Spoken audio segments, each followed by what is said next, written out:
Hello everyone, welcome back to my channel. ఈరోజు పిల్లలకి ఎంత ఇష్టమైన ఓరియో బిస్కెట్తో ఓరియో కేక్ చేస్తున్నామండి. ఇక్కడ వచ్చేసేసి మనం 2 ప్యాకెట్స్ ఓరియో బిస్కెట్స్ని అయితే తీసుకున్నాం అనమాట. తర్వాత దీన్ని ఒక ప్లేట్లోకి అయితే ఈ బిస్కెట్స్ అన్నిటినీ వేసుకోవాలన్నమాట. ఇక్కడ వచ్చేసేసి మనం వైట్ కలర్ క్రీమ్ ఉన్న ఓరియో బిస్కెట్లను తీసుకున్నామండి.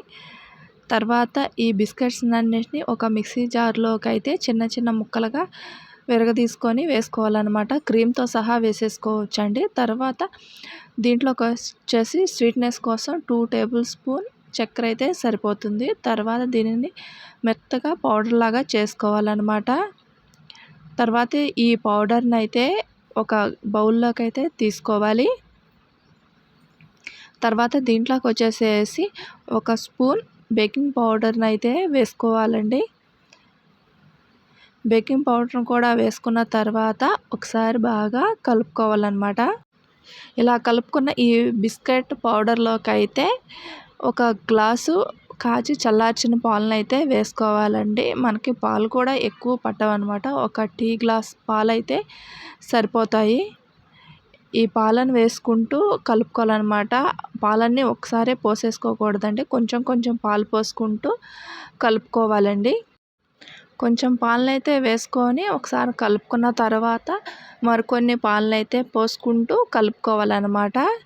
ఇలా మనకైతే ఒక టీ గ్లాస్ ఫుల్ పాలైతే సరిపోతాయి. మనం కేక్ చేయడానికి బ్యాటర్ ఎలా రెడీ చేసుకోవాలో అలా అయితే రెడీ చేసుకోవాలన్నమాట. ఇదిగోండి, ఇలా అయితే మన బ్యాటర్ని అయితే రెడీ చేసుకోవాలన్నమాట. తర్వాత దీంట్లోకి వచ్చేసేసి కొన్ని జీడిపప్పు ముక్కలు అయితే వేసుకోవచ్చు అనమాట. ఇది ఆప్షనల్, వేసుకుంటే వేసుకోండి, లేకపోతే లేదనమాట. తర్వాత దీనిని కలిపేసుకొని పక్కన పెట్టుకోవాలన్నమాట. తర్వాత ఒక గిన్నెకి అయితే ఆయిల్ రాసుకొని బటర్ పేపర్ ఉంటే వేసుకోవచ్చు. బటర్ పేపర్ లేని వాళ్ళు దీంట్లో కొంచెం మైదా పిండి వేసుకొని మొత్తం గిన్నె మొత్తం డస్టింగ్ చేసుకోవాలన్నమాట. తర్వాత మనం రెడీ చేసుకున్న ఈ బిస్కెట్ మిశ్రమాన్ని అయితే ఈ గిన్నెలోకి అయితే వేసుకోవాలన్నమాట. ఇలా బౌల్లో వేసుకున్న కేక్ మిశ్రమాన్ని అయితే ఇలా ట్యాప్ చేసుకోవాలన్నమాట. ఇలా ట్యాప్ చేసుకుంటే ఎయిర్ బబుల్స్ ఏమన్నా ఉంటే పోతాయి. కేక్ మంచిగా కుక్ అవుతుందన్నమాట. తర్వాత ఒక మందపాటి గిన్నె పెట్టుకొని కడాయి అయినా పెట్టుకోవచ్చు అనమాట. తర్వాత దీంట్లోకి వచ్చేసేసి మనం సాల్ట్ని అయితే వేస్తామండి. సాల్ట్ ప్లేస్లో ఇసుక అయినా వేసుకోవచ్చు అనమాట. ఇలా వేసుకున్న తర్వాత మూత పెట్టేసేసుకొని ఒక 10 మినిట్స్ అయితే ప్రీహీట్ చేసుకోవాలన్నమాట. తర్వాత మూత తీసుకొని దీంట్లోకి అయితే ఒక స్టాండ్ అయితే పెట్టుకొని తర్వాత మనం రెడీ చేసుకునే కేక్ గిన్నెను అయితే పెట్టుకొని మూత పెట్టేసేసుకోవటం అనమాట. తర్వాత ఒక 30 మినిట్స్ అయితే మంటని సిమ్లో పెట్టుకొని బేక్ చేసుకోవాలండి. ఈ కేక్ చేయడానికి ఎగ్ కానీ బటర్ కానీ ఓవెన్ లేకుండానే ఇంట్లోనే ఈజీగా కేక్ని అయితే రెడీ చేసుకోవచ్చు అనమాట. తర్వాత ఒక 1/2 అవర్ తర్వాత మనం చాక్తో గుచ్చి చూస్తే ఏమీ అంటుకోకుండా వస్తే కేక్ పర్ఫెక్ట్గా కుక్ అయిపోయినట్టు అనమాట.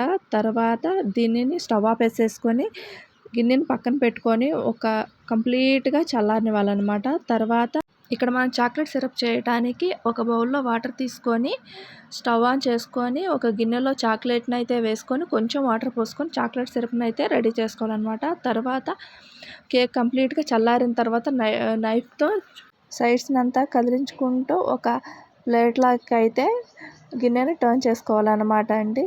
ఇదిగోండి, మన ఓరియో కేక్ అయితే రెడీ అయిపోయింది. గిన్నెకి ఏమాత్రం అంటకుండా చాలా ఈజీగా వచ్చిందనమాట. మన బటర్ పేపర్ యూజ్ చేయకుండానే చాలా ఈజీగా వచ్చేసిందండి.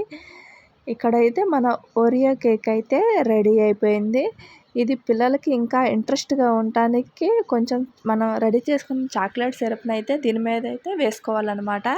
ఇంకా దీని మీద పిల్లలకి నచ్చినట్టుగా చేయడానికి కొన్ని కలర్స్ జెమ్స్ అయితే వేసుకొని ఇంకా డెకరేట్గా చేసుకోవచ్చు అన్నమాట.